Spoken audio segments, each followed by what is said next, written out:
Hello बच्चों, आप सब कैसे हैं? आशा है सुरक्षित और स्वस्थ होंगे। तो आज के इस वीडियो में हम लोग क्लास 6 के पहले पाठ दैनिक जीवन में विज्ञान के बारे में चर्चा करेंगे। विज्ञान का हमारे जीवन में बहुत ही महत्वपूर्ण रोल होता है। विज्ञान को सिंपल सी भाषा में समझने की कोशिश करते हैं कि विज्ञान का क्या मतलब होता है। तो देखिए, विज्ञान का अर्थ होता है किसी भी चीज़ को, किसी भी समस्या को हम किसी न किसी रूप में लेते हैं। जैसे ये ऐसा क्यों है, ये क्या है, कैसे होता है, कहाँ से आता है। इस तरह के क्वेश्चंस हमारे दिमाग में हमेशा आते रहते हैं। तो देखिए, विज्ञान का अर्थ होता है कब, क्या, क्यों, कहाँ, कैसे इत्यादि को जानने की जिज्ञासा। अर्थात किसी भी चीज़ को जानने की जिज्ञासा ही विज्ञान होता है। यानी कोई भी चीज़ क्यों हो रही है, कैसे हो रही है, कहाँ हो रही है, इन सब चीज़ों को जानना क्या कहलाता है? विज्ञान कहलाता है। जैसे चिड़िया आसमान में उड़ लेती है, क्यों उड़ लेती है? रोटियां सेकने पे फूल जाती हैं, क्यों फूल जाती हैं? साइकिल में हवा भरने पे साइकिल दौड़ने लगती है, क्यों दौड़ती है? प्लास्टिक की गेंद को पानी में डालने पे वो ऊपर आ जाती है, क्यों आ जाती है? तो इन सब चीज़ों को जानने की जिज्ञासा, हर वो चीज़ इसको जानने की आपके अंदर इच्छा हो, जिज्ञासा हो, आप उसको समझना चाहें, वो क्या कहलाता है? विज्ञान कहलाता है। यानी जिज्ञासा ही विज्ञान है। देखिए, किसी भी जिज्ञासा को जानने के लिए जो वैज्ञानिक चरण होते हैं, मुख्य रूप से वो वैज्ञानिक चरण कौन कौन से होते हैं? देखिए, पहला है कि जब कोई जिज्ञासा हमारे सामने हो तो वो क्या कहलाती है? समस्या कहलाती है, प्रॉब्लम। यानी हमारे सामने जब कोई प्रॉब्लम आएगी, प्रॉब्लम का मतलब है जैसे मान लीजिए हमारे सामने एक समस्या आ गई कि चिड़िया आकाश में कैसे उड़ लेती है। तो फिर हम क्या करते हैं? उसके बारे में परिकल्पना करते हैं, हाइपोथेसिस सोचते हैं कि यार चिड़िया इसलिए उड़ लेती है क्योंकि वह हल्की होती है, चिड़िया इसलिए उड़ लेती है क्योंकि उसके पंख होते हैं। तो ये जो दूसरा स्टेप है हमारा हाइपोथेसिस, हम उसके बारे में कल्पना करना शुरू करते हैं कि ऐसा क्यों होता है। अगले स्टेप में हम क्या करते हैं? उसका परीक्षण करते हैं। परीक्षण का मतलब एक्सपेरिमेंट करते हैं। तो एक्सपेरिमेंट करने में हम तरह तरह के प्रयोग करते हैं, विभिन्न ऑब्जेक्ट्स को कोशिश करते हैं उड़ाने की। तो अब जहाज़ उड़ाते हैं तो जहाज़ थोड़ी देर कागज़ का जहाज़ बना के उड़ाते हैं ना, तो थोड़ा सा उड़ के फिर क्या होता है? आगे जाके गिर जाता है।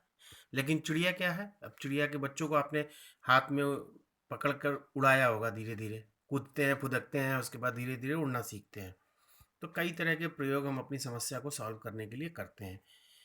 फिर क्या करते हैं? उसका विश्लेषण करते हैं कि ये आसानी से उड़ सकता है, ये नहीं उड़ पाएगा, या इसमें ये प्रॉब्लम है इसलिए नहीं उड़ रहा। तो ये क्या कहलाता है? हमारा विश्लेषण कहलाता है। इसके बाद हम उस पर कुछ अभिलेख लिखते हैं कि ये चीज़ें अगर हैं, ये कंडीशंस हैं। यानी अगर पंख हो तो उड़ सकता है, शरीर हल्का हो तो उड़ सकता है, शरीर नौकाकार हो तो उड़ सकता है। और ये सारे लक्षण किस में पाए जाते हैं? चिड़ियों में पाए जाते हैं, इसलिए चिड़िया आसानी से उड़ लेती हैं।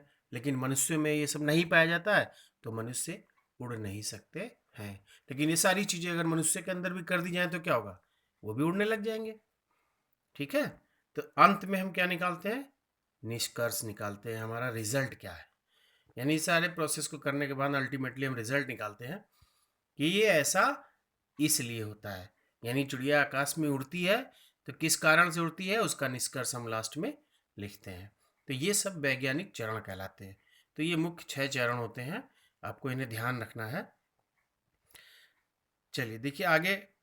अब यहाँ पर जब कोई समस्या हमारे सामने आती है तो उस समस्या को सॉल्व करने के लिए, उस समस्या को समाप्त करने के लिए, उस समस्या को दूर करने के लिए हम विभिन्न प्रकार के साधनों का प्रयोग करते हैं, विभिन्न प्रकार की मशीनरी का प्रयोग करते हैं, विभिन्न प्रकार के उपकरणों का प्रयोग करते हैं।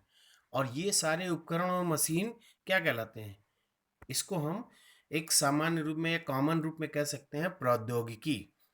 प्रौद्योगिकी यानी हमारी समस्याओं को समाप्त करने के लिए, हल करने के लिए जो विभिन्न प्रकार की मशीनरीज और उपकरणों का प्रयोग किया जाता है, वो किसके अंतर्गत आता है? प्रौद्योगिकी के अंतर्गत आता है। यानी प्रौद्योगिकी जो है वो एक तरह की ब्रांच है जिसके अंतर्गत हम इन सब चीज़ों के बारे में स्टडी करते हैं। तो देखिए, प्रौद्योगिकी को हम क्या कह सकते हैं? दैनिक जीवन की समस्याओं के समाधान के लिए विज्ञान के नियमों तथा सिद्धांतों पर आधारित उपकरणों और मशीनरी का प्रयोग ही प्रौद्योगिकी कहलाता है। क्लियर?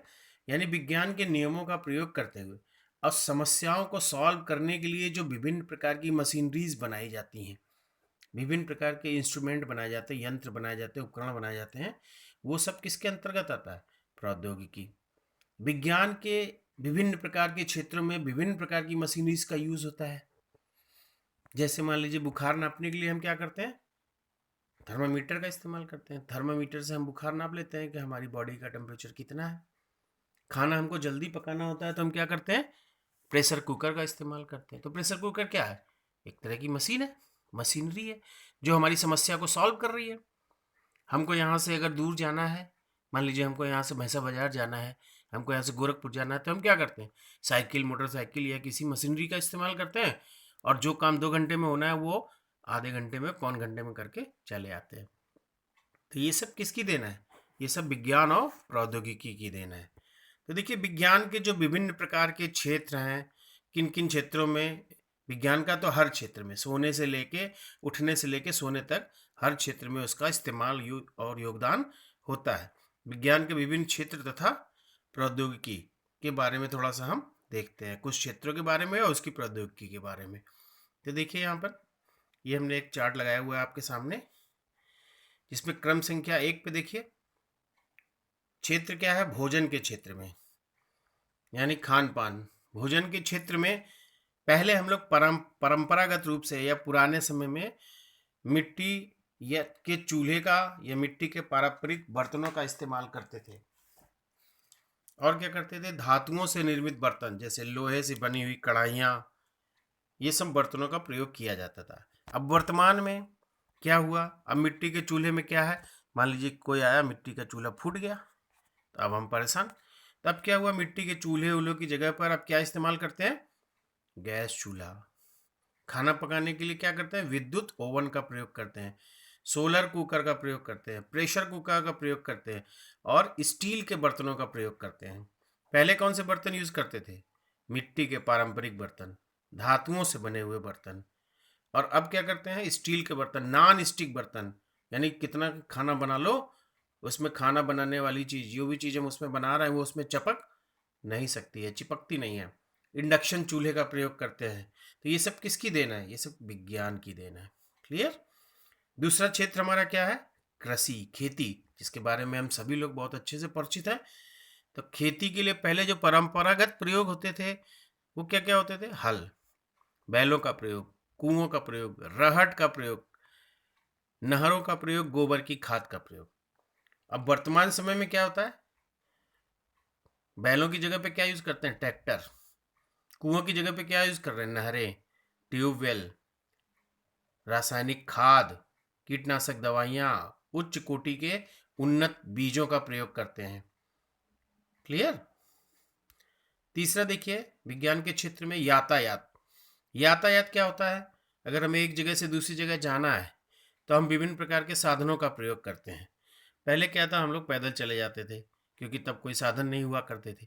तो एक जगह से दूसरी जगह जाने के लिए जिन साधनों का प्रयोग करते हैं उसे यातायात के साधन कहते हैं। तो पुराने साधनों में क्या था? बैलगाड़ी। बैलगाड़ी में बैठ के हम लोग एक जगह से दूसरी जगह चले जाते थे और गाना गाते हुए जाते थे, कौन दिशा में लेके चला रे बटोहिया। तांगे का प्रयोग करते थे, चल धन्नो वाला तांगा याद है ना? घोड़ा गाड़ी, खच्चर, इन सब का प्रयोग करते हैं। अब देखिए, आजकल क्या प्रयोग करते हैं? आजकल फुर्र से बड़े हुए नहीं कि साइकिल उठाई और सारा से चल दिए। कार का प्रयोग, बस का प्रयोग, स्कूटर का प्रयोग, रेलगाड़ी। कितने लोग रेलगाड़ी से यात्रा कर चुके हैं? हाथ उठाओ। गुड। वायुयान यानी हवाई जहाज, पानी का जहाज, ये सब क्या है? ये सब यातायात के साधन है, एक जगह से दूसरी जगह जाने के साधन। अच्छा, अगला देखिए, मनोरंजन। मनोरंजन का तो आप लोग बहुत ही यूज करते हैं, तो आपको पता ही है मनोरंजन का मतलब क्या है, जिससे आपको मजा आए, जिसमें आपको आनंद मिले, फन मिले। तो पुराने समय में मनोरंजन के साधन क्या हुआ करते थे? कहीं शादी ब्याह हुआ तो नाटक या नौटंकी होती थी, बिरहा होता था, कठपुतली का नाच होता था और कठघोड़वा का नाच होता था, नृत्य होता था। और आजकल के समय में मनोरंजन के साधन क्या है? Radio, transistor, television, cinema, video game, DVD, mobile है। चलिए अगला देखिए, संचार के साधन। संचार का मतलब क्या होता है? अपनी बातों को एक जगह से दूसरी जगह कैसे पहुंचाएं, दूसरी जगह तक कैसे ले जाएं। ये क्या कहलाता है? संचार के साधन। यानी अपनी बात को कम्युनिकेट करना। हमें किसी को कुछ बताना है तो उसको हम कैसे दूसरे को बता सकते हैं। तो पुराने समय में कैसे यूज़ होता था? मान लीजिए आपके घर में शादी पड़ गई, तो पहले लोग क्या करते थे? हल्दी दे के भेज देते थे नाव को कि जाओ भैया फलाने फलाने गांव में फलाने फलाने को दे आना और न्योता दे देना कि हमारे यहाँ शादी है। तो पहले संदेश वाहक का प्रयोग किया जाता था। फिर क्या करते थे? या फिर मान लीजिए आपको पापा कहीं बाहर काम करते हैं, आपको उनको कुछ संदेश देना है, तो आप क्या करते थे? चिट्ठी भेज देते थे। चिट्ठी पहुंचती थी हफ्ते भर में, 10 दिन में। फिर उधर से जवाब आता था, 10 दिन में, बड़ा समय लग जाता था। लेकिन आजकल क्या है संचार के लिए? अच्छा, पैसे की ज़रूरत है, लो गप से फ़ोन मिलाया, टेलीफोन मिला गए, अब पापा को बोल दिए कि 5,000 रुपये भिजवा देना, घर में मम्मी की तबीयत खराब है। Mobile, fax, email. और जो थोड़ा और जानकारी हो जाती है तो आप क्या करते हैं? चिट्ठी लिखने का काम चिट्ठी भेजने के बजाय ईमेल कर देते हैं, सारी बात अपनी ईमेल में लिख के और भेज देते हैं। उसके लिए हमें अपनी एक मेल आईडी बनानी पड़ती है। कंप्यूटर का प्रयोग, इंटरनेट का प्रयोग। इंटरनेट से आप दुनिया की कोई भी चीज़ देख सकते हैं, सुन सकते हैं, समझ सकते हैं, उसकी जानकारी हासिल कर सकते हैं। क्लियर है यहाँ तक? चलिए तब आगे देखते हैं अगला विज्ञान का क्षेत्र, चिकित्सा। चिकित्सा के क्षेत्र में तो जैसा कि आपको पता है, चिकित्सा मतलब दवा दारू, इलाज, रोगों की जांच हेतु, उपचार हेतु दवाइयों का प्रयोग। तो पहले के डॉक्टर क्या करते थे? नदिया के पार में आपने देखा था ना, तबीयत खराब हुई तो नदी पार से गए, डॉक्टर साहब को बुला लाए, तो डॉक्टर साहब ने नाड़ी पकड़ी और नाड़ी देख के कह रहे बचवा की तबीयत तो बहुत खराब है, भाई दवाई दे देना 4 दिन तक, उसके बाद ठीक हो जाएगी। तो पहले लोग क्या करते थे? नाड़ी देख के अनुमान लगाते थे, नाड़ी देख के रोगों की पहचान करते थे, या अनुमान लगा के अच्छा 4 दिन से पेट झड़ रहा है, अच्छा तो हाई बुकनी दे तो ठीक हो जाएगा। लेकिन आजकल क्या होता है? पहले जड़ी बूटी, झाड़ फूक, घरेलू उपचार ये सब लोग करते थे, टोना टोटका, इलाज के लिए। लेकिन अब क्या है? वर्तमान समय में क्या होता है? आप जैसे ही जाएंगे डॉक्टर के पास तो डॉक्टर पहले जांच की लिस्ट थमा देगा, लो भैया मल मूत्र की जांच कराओ, खून की जांच कराओ, हाई एक्सरे करा लो, हड्डी टूटी है तो जाओ एक्सरे करा के आओ। मतलब 1,000 2,000 का बिल पहले ही बना देते हैं। अल्ट्रासाउंड कराओ, सिटी स्कैन करा लो, एंडोस्कोपी, एंटीबायोटिक, एनाल्जेसिक, ये सब दवाइयों के नाम है। एंटीसेप्टिक दवाइयाँ और शल्य चिकित्सा मतलब चीर फाड़, ऑपरेशन। ठीक है, तो ये सब आज के समय में है। तो पहले लोग सस्ते में इलाज कर लेते थे लेकिन बचने की उम्मीदें कम होती थी। अब क्या है? इलाज महंगा है लेकिन आदमी की बचने की संभावनाएं बढ़ गई हैं क्योंकि सुविधाएं बढ़ गई हैं। और उसका कारण क्या है? विज्ञान और प्रौद्योगिकी। तो प्रौद्योगिकी की मदद से ही विभिन्न प्रकार की मशीनें बनाना संभव हुआ है, जिससे हम अपनी बीमारियों का आसानी से इलाज करा पाते हैं। चलिए अब शिक्षा के क्षेत्र में देखते हैं, जिस क्षेत्र में हम लोग हैं। तो बच्चों, शिक्षा के क्षेत्र में पहले के जो पुराने साधन थे क्या थे?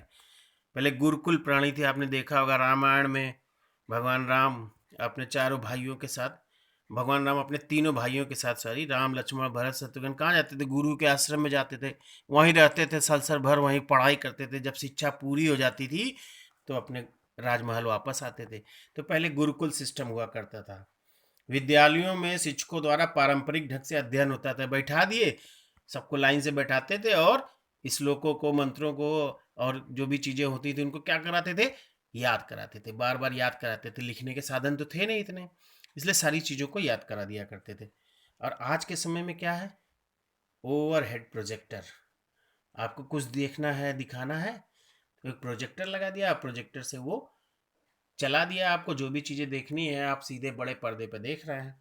जैसे सिनेमा हॉल में आपने देखा होगा प्रोजेक्टर से मूवी चलाते हैं तो पूरी मूवी आप आराम से बैठ के देख लेते हैं। कंप्यूटर का प्रयोग, कंप्यूटर खोला आपने और उसमें बोला इंडिया गेट, तो इंडिया गेट खुल के सामने आ जाता है, आप घर बैठे बैठे सब कुछ देख लेते हैं। इंटरनेट का प्रयोग, दूरस्थ क्षेत्र में जो दूर के छात्र हैं उनको राष्ट्रीय एवं अंतर्राष्ट्रीय स्तर के योग्य शिक्षक मिल जाते हैं। आजकल देखिए कोरोना की महामारी फैली हुई है, स्कूल 8 महीने से बंद है, तो क्या हो रहा है, ऑनलाइन पढ़ाई हो रही ना। ई पाठशाला से पढ़ रहे हैं कि नहीं आप मोबाइल से? मोबाइल में आपको सारा कंटेंट भेज दिया जाता है, मोबाइल में वीडियो भेज दिए जाते हैं, और आप उसी से देख के और धीरे धीरे उसको पढ़ और समझ रहे हैं। तो अब क्या है, अब ये सब चीज़ें इतनी आसान हो गई, सुविधाजनक हो गई, किसकी वजह से? विज्ञान और उसकी प्रौद्योगिकी की वजह से। ठीक है, गुणवत्ता परक शिक्षा, तो ये सारी चीज़ें विज्ञान का योगदान रहा है इन विभिन्न क्षेत्रों में। अब देखिए अंतरिक्ष, तो अंतरिक्ष जानते हैं ना, आपको पता है ना कि अंतरिक्ष में चली गई थी कल्पना चावला, राकेश शर्मा, ये लोग अंतरिक्ष गए थे, घूम के आए थे, टहल के पता करके आए थे अंतरिक्ष में क्या क्या है। तो अंतरिक्ष मतलब जो ऊपर खूब दूर दिखाई देता है, ठीक है। तो अंतरिक्ष, पहले के अंतरिक्ष में देखने के लिए चांद तारों और सूरज और विभिन्न ग्रहों को देखने के लिए, ग्रह तो दिखते नहीं है, हम लोग किसका प्रयोग करते हैं? साधारण दूरबीन का प्रयोग करते हैं। सूरज दिखते हैं ना, चंद्रमा दिखते हैं ना। तो अंतरिक्ष क्या है, जैसे हमारे वायुमंडल के ऊपर का जो भाग होता है, जहाँ पर हमारा जो मास है या वेट है वो क्या हो जाता है, शून्य हो जाता है। आपने देखा होगा, हमने आपको एक वीडियो दिखाया था कल्पना चावला का, कि वो जब स्पेस में गई थी तो अपने जहाज में उड़ रही थी इधर से उधर, अगर उनको रुकना होता था किसी चीज़ को पकड़ लिया करती थी, याद आ रहा है आपको? तो ध्यान रखिए इस चीज़ को। पहले साधारण दूरबीन का प्रयोग होता था, वेधशालाओं का यूज़ होता था। अब क्या है, अब सीधे चंद्रयान में बैठे और पहुंच गए चंद्रमा पे। राडार के प्रयोग से राडार को भेज दिया अंतरिक्ष में, और वो अंतरिक्ष से विभिन्न ग्रहों की फोटो खींच खींच के पृथ्वी पर भेज रहा है। मंगलयान, जो अभी मंगलयान पे पीछे बहुत चर्चा हो रही थी, आपको याद होगा। अच्छा, रक्षा के क्षेत्र में देखिए, रक्षा मतलब डिफेंस, अपने देश की सुरक्षा की जहां बात आती है, तो अपने देश की सुरक्षा किससे? दूसरे देशों से। दूसरे देशों से अपने देश की सुरक्षा के लिए या अपने राज्य की सुरक्षा के लिए, तो पुराने ज़माने में क्या था, छोटे छोटे राज्य हुआ करते थे, तो लोग क्या करते थे, भाला, तलवार, तीर, धनुष, गदा से याद करते थे। गदा से कौन लड़ता था, याद है? कौन लड़ता था बताओ? हाँ, भीम और हनुमान जी। और आजकल लोग कैसे लड़ते हैं? अच्छा, तुम्हारा बहुत वो हो गया है, गुस्सा हुए नहीं कि निकाली बंदूक, मारा ठाए, पिस्तौल, तोप, टैंकर, मिसाइल। और देशों में, अलग दो देशों में हो गया, पता पाकिस्तान से युद्ध हो गया तो उठा के मिसाइल छोड़ दी, टैंक से गोला छोड़ दिया, परमाणु बम छोड़ दिया, धड़ाधड़ लोग मरने लग गए। तो आजकल डिफेंस के लिए, सुरक्षा के लिए, अपने देश की रक्षा के लिए विभिन्न प्रकार की मशीनरीज का प्रयोग किया जाता है, जो कि हमारे लिए लाभदायक भी है और कुछ कुछ हदों तक नुकसानदायक भी है। अपनी रक्षा के लिए हम उसको चलाते हैं, लेकिन अगर उसकी वजह से कई लोगों की जानें जाती हैं, कई लोग मरते हैं, मारना हम किसी को चाहते हैं, मरते कई लोग हैं, तो इसलिए उसका मिसयूज़ और नुकसान भी होता है। तो देखिए विज्ञान हमारे लिए लाभदायक तो है, लेकिन लाभदायक होने के साथ साथ वो बहुत हानिकारक भी है। चलिए अब आगे देखते हैं हम, कि हम लोग देखते हैं कि जो विज्ञान में विभिन्न प्रकार की खोजें हुई हैं, आविष्कार हुए हैं, विभिन्न प्रकार की मशीनरीज बनाई हैं, तो उन मशीनरीज को बनाने वाले कौन हैं? हमारे आप जैसे आदमी ही ना होंगे। तो उनको क्या कहते हैं, जो किसी चीज़ को खोजते हैं या उसका आविष्कार कहते हैं, वो क्या कहलाते हैं? हाँ, वैज्ञानिक कहलाते हैं। तो अब हम लोग यहाँ पे देखेंगे कि जो वैज्ञानिक विभिन्न प्रकार की चीज़ों को बनाते हैं, उसमें कुछ भारतीय वैज्ञानिक हैं, कुछ विदेशी वैज्ञानिक हैं। तो यहाँ पर हम लोग कुछ भारतीय वैज्ञानिक और उनके योगदान के बारे में देखते हैं। तो देखिए पहला भारतीय वैज्ञानिक हमने आपके सामने लगा दिया स्क्रीन पे, कौन है, और उनका पिक्चर भी लगा हुआ है, जगदीश चंद्र बोस। नाम याद रखना है, जगदीश चंद्र बोस। और इन्होंने क्या खोजा था? पौधों में संवेदनशीलता। संवेदनशीलता का मतलब क्या है? जैसे आपको चिंगोट लें, आपको सुई चुभो दे तो आपको दर्द होता है ना, उसी तरह से पौधों को भी दर्द होता है। तो पौधों में भी इसी को क्या कहते हैं? संवेदनशील होना किसी चीज़ के प्रति। हमको दुख होता है तो हम रोते हैं, हमको खुशी होती है तो हम हंसते हैं, उसी तरह पौधों में भी संवेदनशीलता होती है। और इसकी खोज किसने की? सर जगदीश चंद्र बोस। दूसरे हमारे भारतीय साइंटिस्ट हैं, वैज्ञानिक हैं, sir CV Raman. CV Raman, इन्होंने क्या खोजा था? प्रकाश का विकिरण। और उसके इनके इस प्रकाश के विकिरण को रमन प्रभाव कहा जाता था। तो याद रखेंगे सर सीवी रमन दूसरे भारतीय साइंटिस्ट, दूसरे नंबर पे हमने यहाँ पे दूसरे नंबर पे दिया हुआ है रमन प्रभाव। क्लियर। तीसरे देखिए एस रामानुजम, बहुत बड़े गणितज्ञ थे, बहुत ज़्यादा उम्र तक नहीं जिए थे, जल्दी ही मर गए थे, लेकिन गणित में इन्होंने महारत हासिल की हुई थी। इनकी कौन सी खोज सबसे ज़्यादा प्रसिद्ध है? संख्या सिद्धांत। इन्होंने जो संख्या सिद्धांत दिया था वो आज भी बहुत ज़्यादा प्रसिद्ध है। तो एस रामानुजम गणितज्ञ थे और इन्होंने संख्या सिद्धांत की खोज की थी। चौथे देखिए मेघनाथ साहा, इन्होंने तापीय आयनीकरण की खोज की थी, तापीय आयनीकरण के बारे में बताया था और इसे साहा समीकरण भी कहते हैं। देखिए नेक्स्ट हमारे भारतीय साइंटिस्ट हैं डॉक्टर होमी जहांगीर भाभा। इन्होंने परमाणुवीय विकिरण तथा कॉस्मिक विकिरण की खोज की थी। विक्रम साराभाई का अंतरिक्ष के क्षेत्र में काफ़ी योगदान रहा है और अंतरिक्ष विज्ञान में इनका योगदान अमूल्य है। डॉक्टर एपीजे अब्दुल कलाम, आप सभी लोग इनसे परिचित होंगे। डॉक्टर एपीजे अब्दुल कलाम, इन्होंने मिसाइल की खोज की थी, इनको मिसाइल मैन भी कहा जाता है। अच्छा बताओ बच्चों, इनका पूरा नाम क्या था? एपीजे अब्दुल कलाम का पूरा नाम क्या था? नहीं याद आ रहा? तो देखो अब्दुल पाकिर जैमुलब्दीन अब्दुल कलाम, इन्होंने क्या खोजा था? मिसाइल, और इन्हें मिसाइल मैन भी कहते हैं। डॉक्टर कस्तूरी रंजन, इन्होंने भी मिसाइल की खोज की थी। क्षमा करिएगा, ये मिसाइल्स लिखा है बेटा, ये मिसाइल पढ़ा जाए। मिसाइल्स की खोज की थी डॉक्टर कस्तूरी रंजन, ये भी एक भारतीय साइंटिस्ट थे। अगले भारतीय साइंटिस्ट देखिए डॉक्टर हरगोविंद खुराना, बगल में उनका फोटोग्राफ भी लगा हुआ है। इन्होंने किसकी खोज की थी? जीन की खोज की थी। जीन क्या होते हैं आपको पता है? जीन के कारण ही बेटे की शक्ल बाप से मिलती है और बेटे की शक्ल माँ से मिलती है। तो जीन क्या होता है? जो एक पीढ़ी के गुणों को दूसरी पीढ़ी में ट्रांसफर करता है, ले जाता है। नेक्स्ट देखिए कल्पना चावला ने भी अंतरिक्ष के क्षेत्र में काफ़ी योगदान दिया है। अंतरिक्ष में कई बार गई हैं, एक बार गई हैं और अंतरिक्ष से वापस लौटते समय ही इनकी मृत्यु भी हो गई थी। ठीक है, तो ध्यान रखेंगे कल्पना चावला भारतीय साइंटिस्ट। नेक्स्ट देखिए राकेश शर्मा, सभी लोग इनका नाम जानते होंगे, पहले भारतीय अंतरिक्ष यात्री हैं राकेश शर्मा। इनका भी अंतरिक्ष के क्षेत्र में काफ़ी योगदान रहा है। सत्येंद्रनाथ बोस, इन्होंने क्वांटम का सिद्धांत दिया था, क्वांटम थ्योरी दी थी। गॉड पार्टिकल का नाम आज से 2-3 साल पहले आपने सुना होगा, तो गॉड पार्टिकल पे भी इन्होंने काफ़ी कुछ अपना योगदान दिया था, बताया था उसके बारे में। नेक्स्ट देखिए कुछ विदेशी वैज्ञानिक और उनकी खोजें। तो विदेशी वैज्ञानिक यानी जो अपने देश के नहीं हैं, उन वैज्ञानिकों में सबसे पहला और सबसे फेमस नाम किसका आता है? Sir Isaac Newton. इन्होंने कौन सा सिद्धांत दिया था? गुरुत्वाकर्षण का सिद्धांत और गति के नियम। तो गति के 3 नियम और गुरुत्वाकर्षण का सिद्धांत आइजैक न्यूटन ने दिया था। गुरुत्वाकर्षण का सिद्धांत क्या है कि कोई भी चीज़ हमेशा किस तरफ गिरती है? पृथ्वी की तरफ गिरती है। अगर पेड़ से कोई फल गिरता है तो कहाँ जाता है? पृथ्वी की तरफ जाता है। इसका मतलब क्या है कि पृथ्वी के अंदर एक ऐसी शक्ति है जो सभी चीज़ों को अपनी ओर खींचती है, और उस शक्ति को क्या नाम दिया था इन्होंने? गुरुत्वाकर्षण। तो आइजैक न्यूटन जी ने गुरुत्वाकर्षण का सिद्धांत दिया था। सभी को याद रखना है, फोटो देखिए, इनकी घुंघराले बाल हैं, याद रहेगा। एल्फ्रेड नोबेल, इन्होंने डायनामाइट का आविष्कार किया था और इन्हीं के नाम पर नोबेल पुरस्कार भी चलता है। एडवर्ड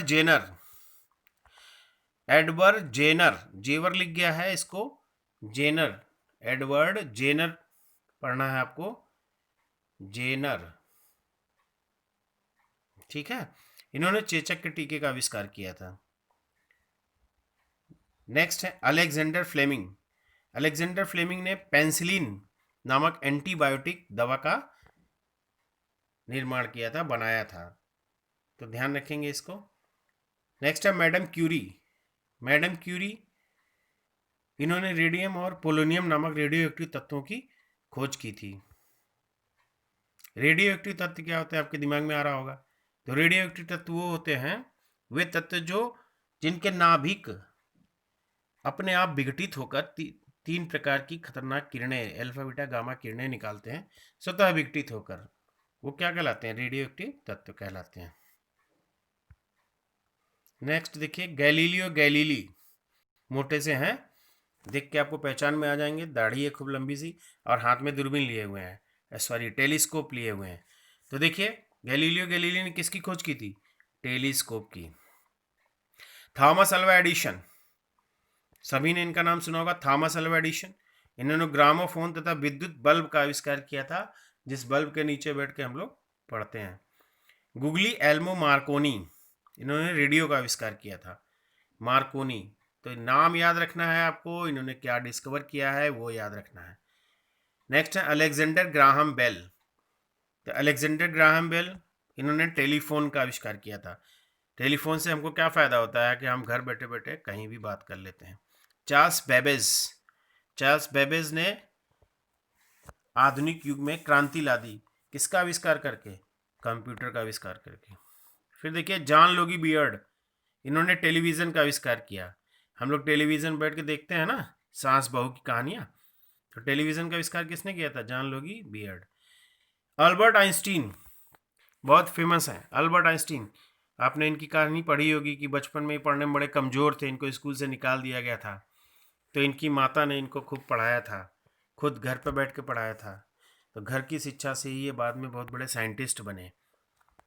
उन्होंने किसकी खोज की थी, प्रकाश विद्युत प्रभाव और सापेक्षता का सिद्धांत। क्लियर। चलिए अगला देखिए, ये सभी विदेशी साइंटिस्ट हैं। राइट ब्रदर्स, दो भाई थे, ऑरविले तथा बिल्बर, इन्होंने हवाई जहाज की खोज की थी। जेम्स वॉट, इसके नाम से आप लोग परिचित होंगे इनके, इन्होंने भाप का इंजन बनाया था। मैकमिलन, मैकमिलन आपने इंग्लिश वाली बुक में आपने इनका नाम पढ़ा होगा, एक चैप्टर में इसके बारे में बताया गया है। मैकमिलन बाइसिकल का आविष्कार किया था इन्होंने। आर्किमिडीज, आर्किमिडीज में उत्प्लावन बल के सिद्धांत के बारे में बताया था। उत्प्लावन बल क्या होता है, जब हम किसी चीज़ को पानी में डालते हैं तो पानी के अंदर एक बल लगता है जो उस चीज़ को बाहर की तरफ फेंकता है, इसे उत्प्लावन बल का सिद्धांत कहते हैं। क्लियर। चलिए नेक्स्ट देखिए, अगले विदेशी scientist Robert Hooke. Robert Hooke देखिए, इनकी आंखें कितनी खतरनाक है, एकदम कोशिका जैसा, मधुमक्खी के छत्ते जैसा इनके बाल भी हैं। तो ये रॉबर्ट हुक थे जिन्होंने पादप कोशिका का आविष्कार, पादप कोशिका के बारे में सबसे पहले बताया था। माइकल फैराडे, माइकल फैराडे, इन्होंने फैराडे के नियम दिए थे और डायनेमो का आविष्कार किया था। हेनरी बैकुरेल, हेनरी बैकुरेल, इन्होंने रेडियो एक्टिविटी के बारे में बताया था कि कुछ ऐसे तत्व होते हैं जिनके नाभिक अस्थायी होते हैं और वो स्वतः विघटित होकर अल्फा बीटा गामा नामक किरणें निकालते हैं। इनके इस गुण को रेडियो एक्टिविटी कहते हैं।